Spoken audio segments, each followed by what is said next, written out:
इस कॉलेज के प्रांगण में आप सबसे बात करने का मौका मिला है। हम दिल्ली के अंदर इसी तरह से सवेरे सवेरे लोगों के बीच में जाते हैं और उनसे अपनी बात कहते हैं। मेरे पिताजी से आपका परिचय नहीं हो शायद, श्री चरतीलाल जी गोयल, जो विधानसभा के दिल्ली के अध्यक्ष थे।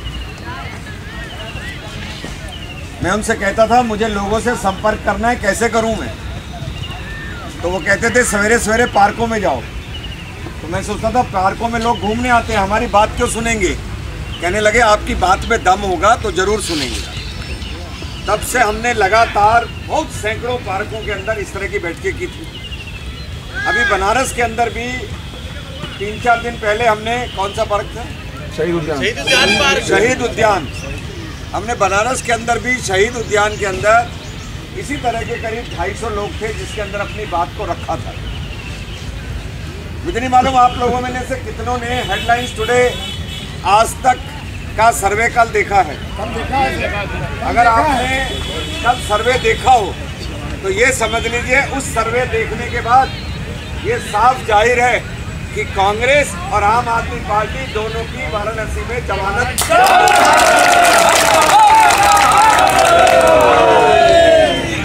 ये मैं नहीं कह रहा हूँ, ये आंकड़े कह रहे हैं। और जो चौंकाने वाली चीजें हैं वो समझिए बात।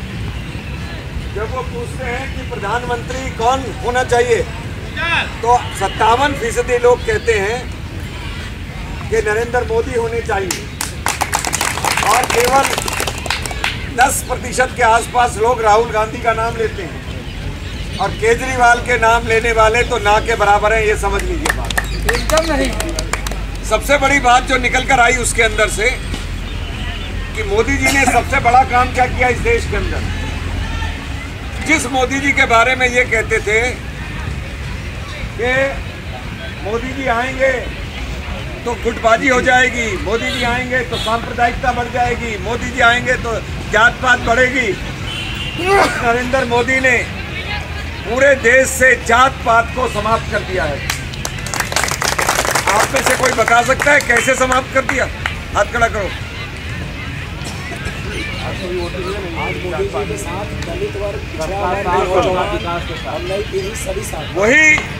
वही सर्वे ये बताता है कि मोदी जी को हर वर्ग का वोट मिल रहा है। पहले लोग यादव को, वैश्य को, जाटव को, ब्राह्मण को वोट करता था। किंतु इस समय आप ब्राह्मण ले लीजिए, कोरी ले लीजिए, वैश्य ले लीजिए, जाट ले लीजिए, कोई सी भी जाति ले लीजिए, कटिंग अक्रॉस कास्टिज्म, जाति पाति को छोड़कर सब लोग नरेंद्र मोदी को वोट कर रहे हैं। और उसका वोट का कारण है कि लोग विकास को वोट देना चाहते हैं, डेवलपमेंट को वोट देना चाहते हैं। सिर्फ एक कल के सर्वे में एक ही समाज ऐसा है जो कि बीजेपी और मोदी जी को सबसे ज़्यादा वोट नहीं दे रहा, वो भी वोट दे रहा है। वो है जाटव समाज सिर्फ, जिसका बीएसपी की तरफ रुझान ज़्यादा है। वरना अगर आप यादवों को भी देख लो तो यादव भी मुलायम सिंह यादव को वोट नहीं दे रहे, वो भी नरेंद्र मोदी को वोट दे रहे हैं।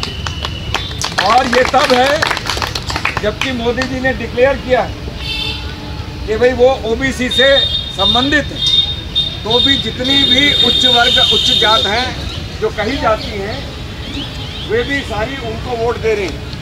तो मोदी जी की सबसे बड़ी उपलब्धि यही है कि उन्होंने इस देश से पहली बार जात पात को समाप्त कर दिया और लोग जो हैं जाति पाति से ऊपर उठकर वोट डाल रहे हैं। मोदी जी विकास का मॉडल लेकर आएंगे। ये 2 कारणों से लोगों का रुझान बीजेपी, एनडीए, मोदी जी की तरफ बढ़ा है। पहला कारण है 10 साल से जो यूपीए की सरकार थी, जिसके अंदर महंगाई जो थी वो चरम सीमा के ऊपर, आतंकवाद, भ्रष्टाचार, लोग इतना ज़्यादा तंग आ चुके थे कि लोग बदलाव चाहते थे। और दूसरी बात, पहले लोगों को ऐसा लगता था जो बदलाव करके लाएंगे वो भी पार्टियां काम करेंगी नहीं करेंगी, क्योंकि सारी पार्टियां एक जैसी होती हैं। तो मोदी जी ने गुजरात में काम कर ये स्पष्ट कर दिया कि भी नहीं, हम विकास का दूसरी तरह का मॉडल लाते हैं।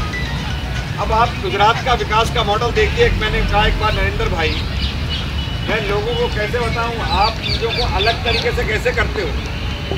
तो उन्होंने कहा जैसे उदाहरण के लिए देखिए, मेरे यहाँ मछुआरा समुद्र के अंदर मछली पकड़ने जाता था और मछली पकड़ने जाते जाते अंदर घूमता था जब समुद्र में, तो दूसरे देश के बॉर्डर में चला जाता था। समुद्र के अंदर भी बॉर्डर होता है, तो उसको दूसरे देश के लोग पकड़ लेते थे। आपने अखबारों में देखा होगा, कई बार ये मछुआरे जो है वो पकड़े जाते हैं। तो कहता मैंने ऊपर एक सैटेलाइट लगा दी, उस सैटेलाइट से मछुआरे को ये पता लग जाता है कि उसका बॉर्डर कहाँ पर है। इतना नहीं है, उस सैटेलाइट से ये भी पता लग जाता है मछुआरे को कि मछली कहाँ पर है।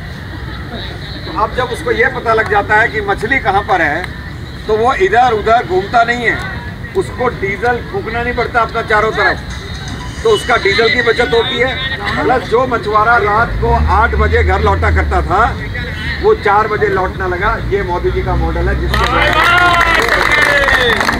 वो कहते हैं मेरे यहाँ लिफ्ट लगती थी, उसका लोग लाइसेंस लेने जाते थे, तो 2 अफसर होते थे, तो पता चलता था कि भाई लाइसेंस लेने में महीनों लग गए।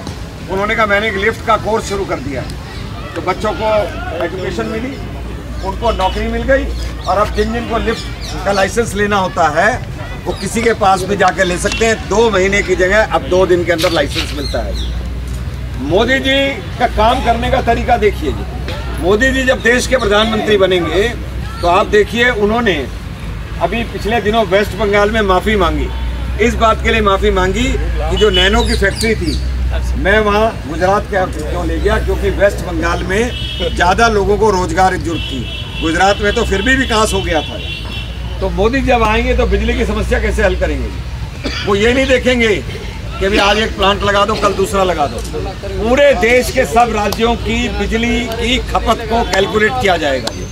मान लीजिए 5 लाख मेगावाट बिजली की जरूरत है पूरे देश के अंदर जी, तो वो ये देखेंगे कि भाई कहाँ सोलर का प्लांट लगाइए, कहाँ कोयले से चलने वाला प्लांट बनाइए, कहाँ थर्मल का प्लांट लगाइए, और कहाँ पानी वाला प्लांट लगेगा। तो पूरे देश में बिजली के एक साथ प्लांट लगेंगे, ताकि पता चले अगले 2 साल के अंदर अलग अलग जगह पर बिजली के प्लांट आ गए। ऐसे ही आपने देखा होगा, कहीं बाढ़ आ जाती है और कहीं सूखा पड़ जाता है।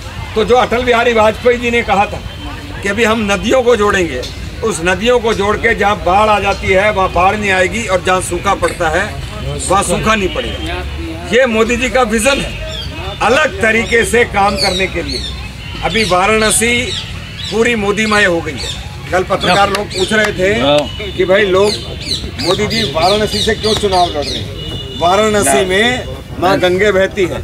वाराणसी काशी एक ऐसी जगह है जहाँ से पूरे देश के अंदर मैसेज जाता है, चाहे वो बिहार हो, यूपी हो, इन सब के अंदर बड़ी संख्या के अंदर हमको फायदा होता है। दूसरी तरफ कांग्रेस का आप हाल देख लीजिए। कांग्रेस को अब कोई नहीं पूछता। कांग्रेस वो कांग्रेस नहीं है जो कांग्रेस आज़ादी की कांग्रेस थी, जिसने हमको आज़ादी दिलाई थी, जिसमें महात्मा गांधी और पंडित नेहरू थे। आपको एक वाकया पता है, पता नहीं पता, एक कांग्रेस का घोषणा पत्र छपा। उस घोषणा पत्र के अंदर पंडित नेहरू का फोटो था, उसके अंदर संजय गांधी का फोटो था, राहुल गांधी का फोटो था, सोनिया जी का फोटो था, सरदार पटेल का फोटो था, मौलाना आजाद का फोटो था। उस घोषणा पत्र में महात्मा गांधी का फोटो नहीं था। तो मैंने कहा कांग्रेसियों, ये महात्मा गांधी का फोटो क्यों नहीं है? कहने लगे महात्मा जी कहते थे शराब छोड़ दो, महात्मा जी कहते थे बेईमानी छोड़ दो, महात्मा जी कहते थे भ्रष्टाचार छोड़ दो। हमने कहा इतनी चीजें छोड़ने की क्या जरूरत है, इस बाबा महात्मा गांधी को छोड़ देगा। कि अब कोई महात्मा गांधी का नाम लेने को तैयार नहीं है। कभी मैं महात्मा गांधी का बड़ा क्रिटिक हुआ करता था, आलोचक होता था, पर अभी जब बहुत साल पहले मैंने गांधी जी की जीवनी पढ़ी तो मैंने उसके अंदर देखा कि गांधी जैसा दूसरा नेता नहीं मिलेगा। गांधी ने उस समय ये जो सबसे दलित वर्ग था उसको उठाने की बात करी थी, जिसके बारे में आज मोदी जी बात कर रहे हैं। गांधी जी संडास साफ किया करते थे, और गांधी जी ने पूरे देश के अंदर एक अलग जगाई थी। फिर भी गांधी को 40 साल लग गए थे देश को आज़ादी दिलाने के लिए। तो ये जो महात्मा गांधी है वो भी जब जमे थे जाकर, जब आपने उनके सारे कपड़े उतार लिए थे और एक लंगोट में आ गए थे वो, तब लोगों ने उनका विश्वास किया था कि इस आदमी को अपने लिए कुछ नहीं चाहिए। ऐसे ही श्री नरेंद्र मोदी जी को भी अपने लिए कुछ नहीं चाहिए। उन्होंने भी अपना सारा जीवन देश के लिए दे दिया है और वे घूम घूम कर बता रहे हैं। जो लोग कहते हैं कि मोदी जी आएंगे तो सांप्रदायिकता बढ़ेगी, मैं दोस्तों चांदनी चौक से चुनाव लड़ते आया हूँ। मैं चांदनी चौक से चुनाव लड़ता आया हूँ और 2-2 बार वहाँ से चुनाव जीता हूँ। आपको मालूम होगा कि चांदनी चौक में 1/3 लोग मुस्लिम हैं। आप जाकर उनसे पूछोगे कि किसने सबसे ज़्यादा आपके काम किए, तो वो कहेंगे विजय गोयल ने काम किए। कौन आपकी सुनवाई करता था, वो कहेंगे विजय गोयल सुनवाई करता था। ये अलग बात है, वो वोट नहीं देंगे मेरे को, पर वो कहेंगे सबसे अच्छा आदमी था यार।